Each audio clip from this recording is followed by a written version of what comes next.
Absolute privilege of introducing today's film, David and Me. It's the world premiere by filmmakers Ray Klonsky and Marc Lamy, a project that has been in the making for 8 years, I've just been told. So without further ado, we do have the filmmakers here for a Q&A afterwards, and I'd just like to bring both of them onto the stage to say a few quick words. Please join me in welcoming Marc and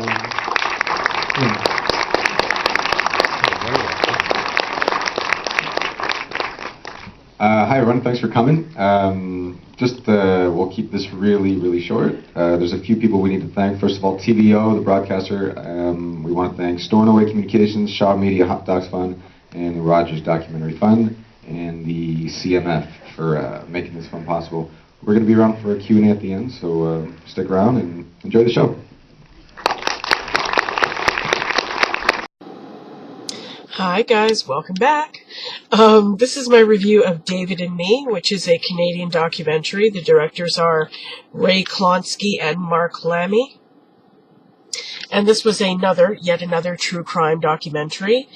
It was made by Canadians, but this is an American case. It's about a man in Brooklyn whose name is David, who was from Brooklyn, whose name is David McCallum. And when he was 16 years old, a murder took place in his neighborhood that he was questioned about by the cops. He made a false confession, and ever since he has been in jail. It's been 28 years. Now, the connection that he has to the filmmakers is Ray Klonsky is the son, I think the guy's name was Ken Klonsky. Anyway, this Ken Klonsky guy was a teacher who was a friend of Reuben Hurricane Carter. And I think through him he heard about David McCallum's case, or, I don't know, he read about David McCallum's case somewhere, this Ken Klonsky guy. And so he wrote to him, and they developed this friendship, and they got to know each other. Well, and for those of you who don't know, Reuben Hurricane Carter, he was another guy who was wrongly convicted of a crime, and he was in jail for, I think 20 plus years before he was finally released. But anyway, I'll mention him more again later because he plays a part in the story. So anyway, this Ken Klonsky guy developed a friendship with this David McCallum, who was in jail for this murder. And his son, Ray, who is one of the directors of the movie, as he was growing up and becoming a teenager, he was kind of getting into trouble. He was kind of, hanging out with the wrong people. So this guy, his father, thought that it would be a good idea he asked David McCallum, this guy in prison, to write to his son and kind of try to, talk to him and, tell him, hey, you're going down the wrong path here. Can you give him some advice, life advice? He'll listen to you. You're a guy in prison, stuff like that.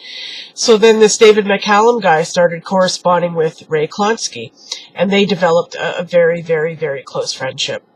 And it sort of became, I think he said he was like an older brother to him. Ray Klonsky said he became like an older brother to him. He was,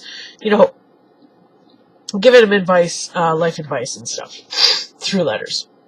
And of course he began visiting him and hearing more about his case and stuff and trying to help him get out.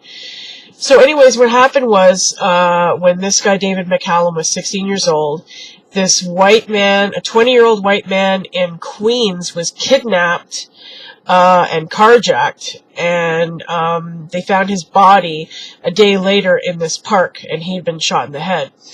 And for some reason, the cops, well, I'm not sure exactly I can't remember all of the exact details, but through somebody else they were questioning, they were led to question this David McCallum guy and his friend.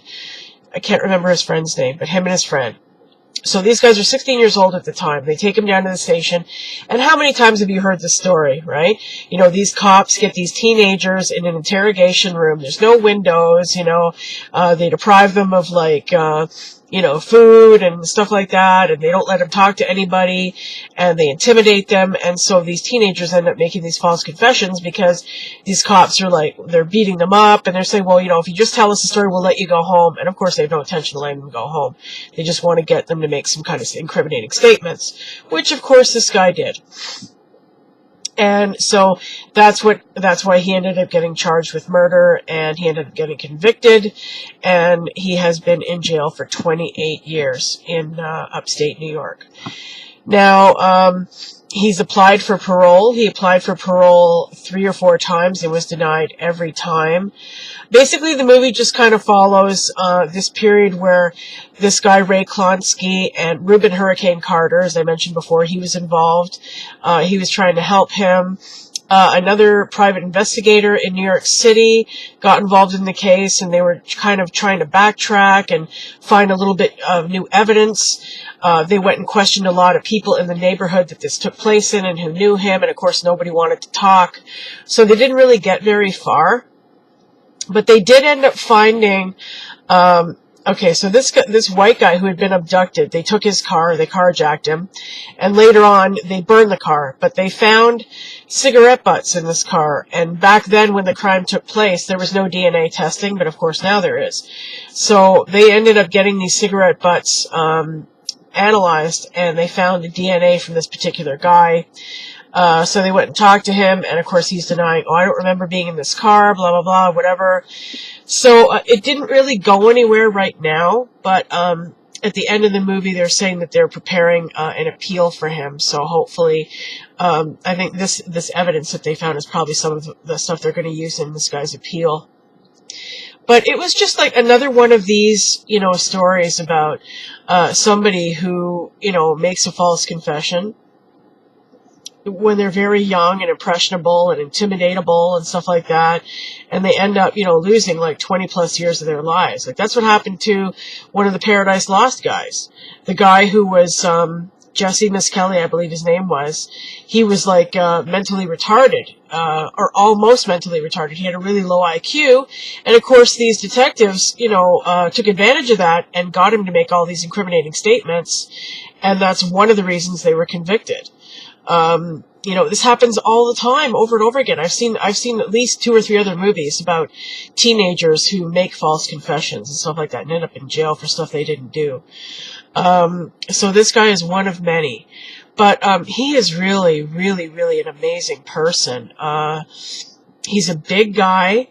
Really, really, like, nice face, like, beautiful eyes. And just the way he talks, you can tell he's very,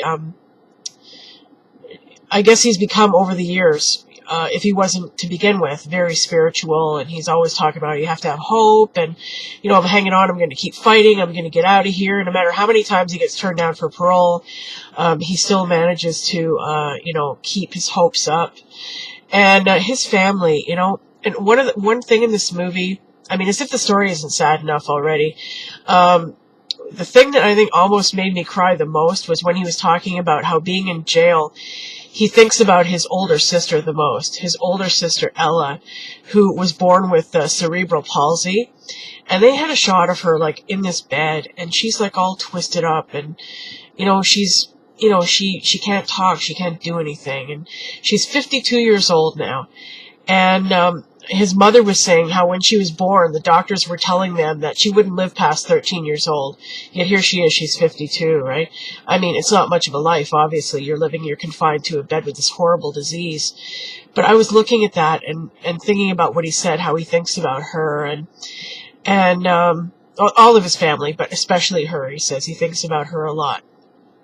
And how he's, how he admires her and how all the stuff that she has gone through. And in a way, she's in her own prison, right? Her body is her own prison. And, just seeing that, I thought, some people in life just really get a raw fucking deal, and it's not fair, but it happens, like some people just get born into a bad situation, or they're they just end up in situations that, are terrible. And they've done nothing to deserve it. It just happens to them. And it's just, really, really unjust. And, so yeah, it was a good movie. It was a little bit, obviously I can't compare it to the Berlinger film, though, you know, Whitey, or even the Pamela Smart movie, because those were much more slick and you know, like I'm not going to say well, okay, I'll say it, professional. You know what I mean? Like they're just more I don't know what the word is, but you know, these are first time filmmakers. You know, I mean, obviously, you know, as they get more experienced, I'm sure their films will get better. Not that this was a bad film by any means. It was a good film, a very watchable film. But, you know, just some of it was kind of, you know, some of the things in it were kind of like cliche a little bit. And, you know, kind of like I've heard this stuff before kind of thing. So, that's just nitpicking, though. It was a good film. I'm going to recommend it.